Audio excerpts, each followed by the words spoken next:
Well, this morning we're asking the question, are we too tolerant of the intolerant? A teacher at Batley Grammar School in West Yorkshire who showed pupils a cartoon of the Islamic prophet Mohammed is still in hiding after 3 months due to protests and threats that left him living in fear. In May, an independent inquiry found that the teacher had not meant to cause offence when he showed the images in his religious studies lesson, and that he should be allowed to return to school. So why is the teacher still in hiding?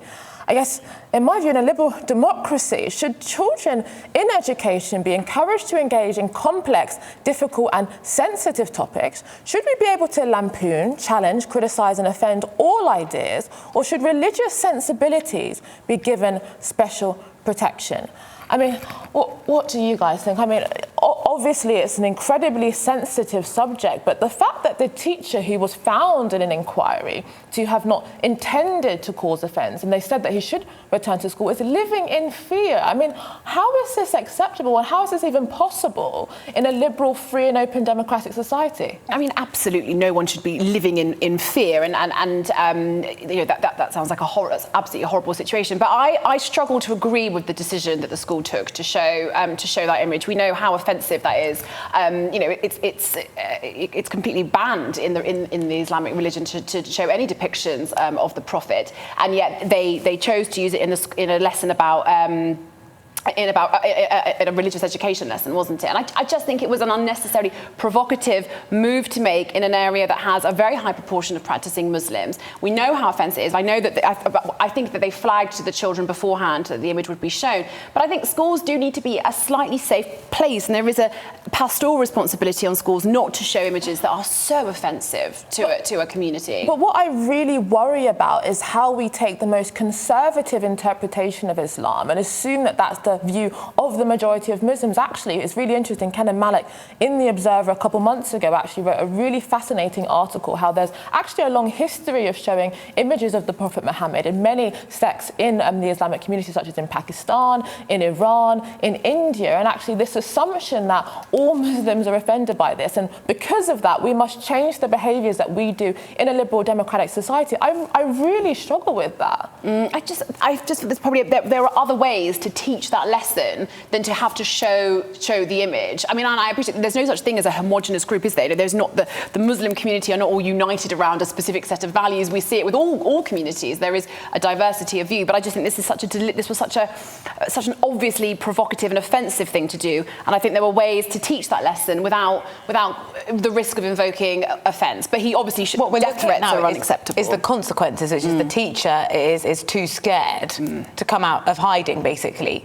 What do you think the longer-term consequences of that could be? I mean, to me, there's a contradiction in the way in which we kind of elevate this idea of multiculturalism, which means celebrating lots of different communities. But then when people do something that another community doesn't like, then we're so uncomfortable with that. The reality is, how can you have both? Either we're tolerant of the fact that some people might be offended, some people might do things that we don't agree with, and that's part of living in a diverse society. I think that we have a moral imperative to teach kids about the reality of these big questions about blasphemy, about free speech and expression, and teach them how to handle those difficult conversations. I mean, living in fear, I want to know, what is he actually in fear of? I mean, is that how we're normalising the fact that if you do something like that, there potentially could be a group of people who will intimidate you and make you think that you can't even live in your community? That is fundamentally unacceptable. And I think that if we live in a tolerant and free and open democratic society, ridicule, lampooning, criticising and humiliating ideas that we disagree with should be part of life. And I welcome actually that intellectual rigour and actually being able to confront the reality that we have challenging ideas in this society. So what should this teacher do now?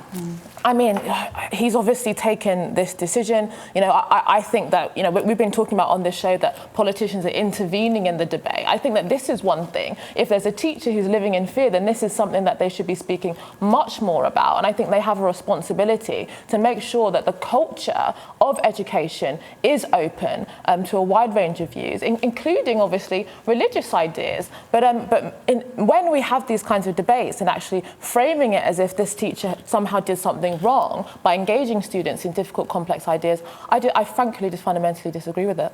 I just think maybe you can teach the lesson of blasphemy without, you know, there are other images that could have been used, you could have described them. I just think the act of showing it, we know, it's just so, it was such an unnecessary thing to do. You know, you can talk about the fact that you know, the Prophet Mohammed is an image, and the religious iconography is banned in the religion, without showing an image. Do you know, it's possible, and the kids would have understood. And now we're in this horrible situation where a man is afraid to leave his home, living in fear from death threats, because this is how serious that act was. This is how serious it is to depict the Prophet Muhammad to that religious community. But I have to tolerate the fact that I find what their behaviour is completely offensive. I find it offensive that parents are so angry about something that is a widespread conversation that's important, actually thinking that they have the right to actually dictate to the school what can and cannot be taught and what teachers should or should not be in that school. I find that offensive, but I have to tolerate that. So I think that the fact that this teacher is living in fear, I think it's a huge stain